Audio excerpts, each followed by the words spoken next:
অনেকে বলে দাঁড়িয়ে পানি খেলে নাকি শয়তানের প্রসাব খাওয়া হয়, এটা কি হাদিস সম্মত? অনেক সময় রাতে পিরিয়ড বন্ধ হয় কিন্তু সে সময় গোসল করা সম্ভব হয় না, এক্ষেত্রে করণীয় কি? বাবা ও ভাইয়ের সামনে চুল খোলা রাখলে কি গুনাহ হবে? নামাজের নিয়ত কি বাংলায় করা যাবে? আমি এশার নামাজ রাত 11টা বাজে পড়ি, আমার নামাজ কবুল হবে কিনা? আমি শুনেছি গোসল করার পর কলা ফল খাওয়া নিষেধ বলে হাদিসে উল্লেখ আছে, এটা কি সত্য? নামাজে কেরাত পড়ার সময় যদি কোনো জায়গায় টান বা গুন্না দিতে ভুল হয়ে যায় তাহলে কি নামাজ ভঙ্গ হবে? আজান অবস্থায় নামাজ পড়া যাবে কিনা? মেয়েদের জন্য বাবার বাড়িতে যাওয়ার পর কি কসর করতে হবে নাকি পুরো সালাত আদায় করতে হবে? নবজাতকের জন্মের পরে আজান কি ছেলেদের কানেই দেওয়া উচিত নাকি মেয়েদের কানেও দেওয়া উচিত? তাহলে আর বিলম্ব না করে চলুন আপনাদের করা ইতিমধ্যে যে প্রশ্নগুলো আমরা দেখতে পাচ্ছি আমাদের সামনে চলে এসছে সেগুলোর জবাব দিতে শুরু করি। জান্নাত তালুকদার এটি থেকে আপনি লিখেছেন, অনেক সময় রাতে পিরিয়ড বন্ধ হয় কিন্তু সে সময় গোসল করা সম্ভব হয় না, এক্ষেত্রে করণীয় কি?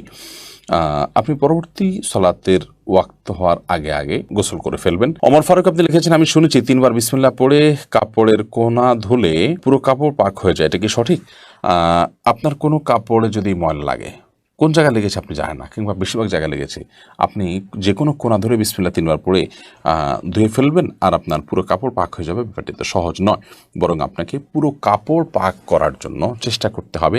যদি সেটা অস্পষ্ট হয়, কোথায় হারিয়ে গেছে আপনি না জানেন, আর যদি জানেন তাহলে যেই জায়গা না পাক লেগেছে শুধুমাত্র ওই জায়গাটাকে ধুয়ে আপনি পাক করে ফেলবেন, তাতে ইনশাআল্লাহ আপনার কাপড় পবিত্র হয়ে যাবে। সুমনা এর দিকে আপনি লিখেছেন, নামাজের নিয়ত কি বাংলায় করা যাবে? নিয়ত মানে তো মনের ইচ্ছা, মনের যে ইচ্ছা, মনের যে টার্গেট, মনের যে লক্ষ্য, আপনি কি নামাজ পড়ছেন, কোন সময় পড়ছেন, এটাকে উপস্থিত করতে পারা, এটাকে জাস্ট আপনার মাইন্ডে আপনি হাজির করলেন, মুস্তাহাজার যেটাকে বলা হয়, সেটাই যথেষ্ট। বাংলা আলাদা করে বা আরবিতে কোনো ভাষাতেই নিয়ত মুখে উচ্চারণ করার দরকার নেই। নাজিম আহমেদ শুভ্র এআইডি থেকে আপনি লিখেছেন, আমার বাবা আমার মায়ের মোহর পরিশোধ না করে মারা গেছেন, এখন কি আমি আমার বাবার পক্ষ হয়ে মোহরের অর্থ আম্মাকে দিতে পারবো? হ্যাঁ ভাই শুভ্র, অবশ্যই আপনি আপনার বাবার হয়ে আপনার মাকে মোহরের অর্থ দিতে পারবেন। এবং এই মাসআলাটি আমরা অনেকে জানি না যে যদি কোনো মানুষ জীবদ্দশায় তার স্ত্রীকে মোহর না দিয়ে মারা যান, তাহলে তার মৃত্যুর পর তার যে পরিত্যক্ত সম্পদ আছে সেখান থেকে তার যে ঋণগুলো পরিশোধ করা হবে, তন্মধ্যে থেকে তার মায়ের যে মোহর বাবদ প্রাপ্য টাকা সেটাও কিন্তু পরিশোধ করতে হবে, অর্থাৎ সেটাও ঋণের মধ্যে থাকবে। এমডি আব্দুল্লাহ আপনি লিখেছেন, আমি এশার নামাজ রাত 11টা বাজে পড়ি, আমার নামাজ কবুল হবে কিনা? এশার নামাজ রাত 11টা পড়লে সেটা হয়ে যাবে। বিশেষ করে রাতের 1/3 পর এশার সালাত আদায় করা উত্তম। মধ্যরাতের আগ পর্যন্ত এশার নামাজ পড়া জায়েজ। মধ্যরাতের পরে যদি কেউ ভোরাতেও পড়ে তাহলে সেক্ষেত্রে সেটাও জায়েজ হতে পারে নিরুপায় ব্যক্তির জন্য। সচরাচর কোনো ওজোর ছাড়া মধ্যরাতের পর পর্যন্ত এশাকে নিয়ে যাওয়া উচিত নয়। এখন এই মধ্যরাতটা কয়টা বাজে হবে এটা আপেক্ষিক বিষয়, কোনো মৌসুমে কোনো দেশে এক সময় হতে পারে, অন্য দেশে আরেক সময় হতে পারে। আমাদের দেশে শীতকালে মধ্যরাত এক সময় হয়, গরমকালে আরেক সময় হয়, কারণ গরমকালে রাত ছোটো থাকে, শীতকালে রাত অনেক বড় থাকে।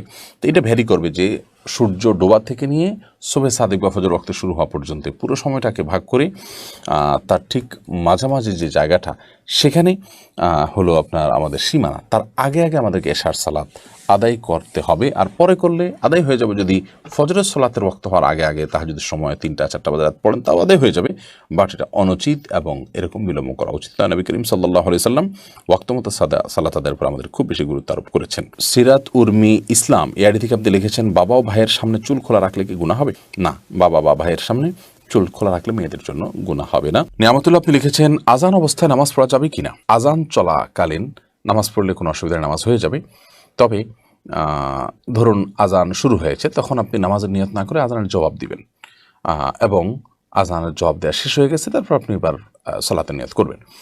সেই সাথে প্রথম আজান যেটা আপনার মহল্লাতে শুনছেন আপনি সেটার জবাব দিবেন। সবগুলো আজানের জবাব আপনাকে খুঁটে খুঁটে দিতে হবে এমনটি কিন্তু আবশ্যক নয় আপনার জন্য। মেহেরুনি আড়ি থেকে আপনি লিখেছেন, এশার নামাজ কাজা হলে ভিতরের নামাজও কি কাজা আদায় করতে হবে? জি, এশার নামাজ যদি কাজা হয় তাহলে সেক্ষেত্রে ভিতরের সালাতও তার সাথে আদায় করবেন। মেয়েদের জন্য বাবার বাড়িতে যাওয়ার পর কি কসর করতে হবে নাকি পুরো সালাত আদায় করতে হবে?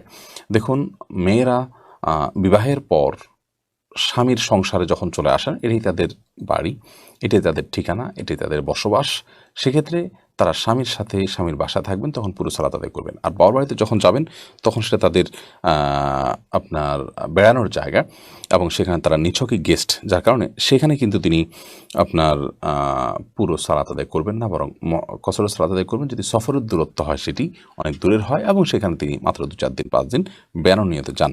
আর যদি সেখানে তিনি বসবাস শুরু করেন বা সেখানে বসবাসের তার সুযোগ আছে, সন্তানের সেখানে থাকেন, অনেকে ঘর জমায় থাকেন ইত্যাদি, তাহলে সেখানে পুরো সালাত তিনি আদায় করবেন। আবু সাদাত এমনি সাইম আপনি লিখেছেন, আমি শুনেছি গোসল করার পর কলা ফল খাওয়া নিষেধ বলে হাদিসে উল্লেখ আছে, এটা কি সত্য? গোসল করার পর আর কলা বা ফল খাওয়া যাবে না এমন কোনো কথা কোরআন হাদিসে কোথাও আছে বলে আমার জানা নেই।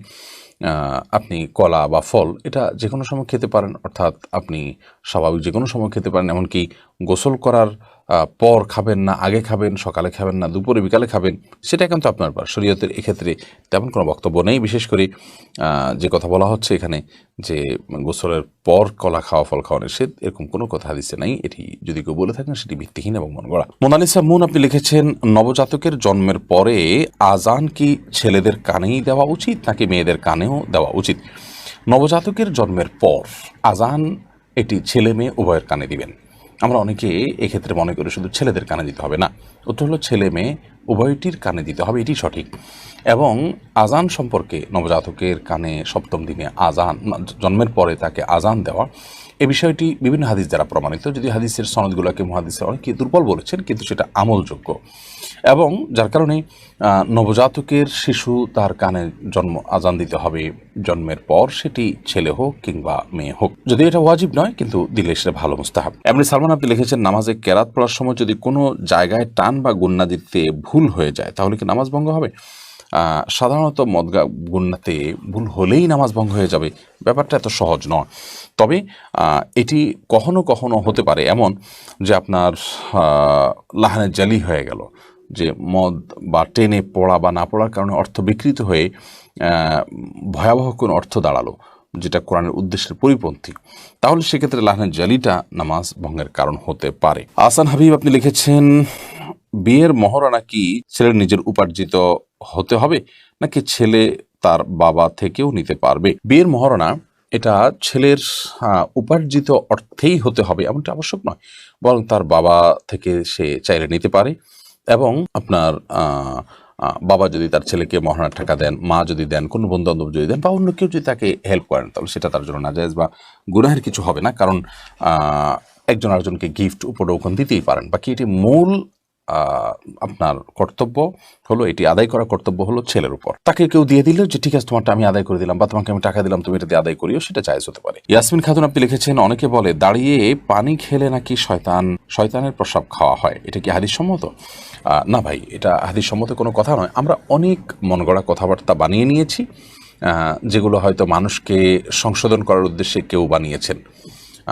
যেমন দাঁড়িয়ে পানি করলে সেটা শয়তানের পেশাব খাওয়া হয়, নাউজুবিল্লাহ। তারপরে কেউ যদি শুয়ে শুয়ে বই পড়ে তাহলে সেক্ষেত্রে ক্ষতি হয় মুখটা। তারপরে বই পড়ে যদি কেউ পৃষ্ঠা খুলে রেখে যায় তাহলে শয়তান পড়ে ফেলে। এগুলো সব লোকমুখে প্রচলিত এবং বানোয়াট কথা, যেগুলোর কোনো ভিত্তি কোরআন হাদিসে কোথাও নেই। এগুলো যারা বানিয়েছেন হয়তো বা তারা এই জন্য বানিয়েছেন যে ধরুন দাঁড়িয়ে পানি খাওয়া তো আসলে স্বাস্থ্যের জন্য ভালো না, গলা আটকে যেতে পারে, আর শরীরের দৃষ্টিকোণ থেকে এটা ভালো জিনিস না। তো এই খারাপ কাজটা যাতে কেউ না করে সেজন্য একটু শক্ত করে একটা বানোয়াট কথা দিয়ে তাকে ভয় দেখাই দিলেন।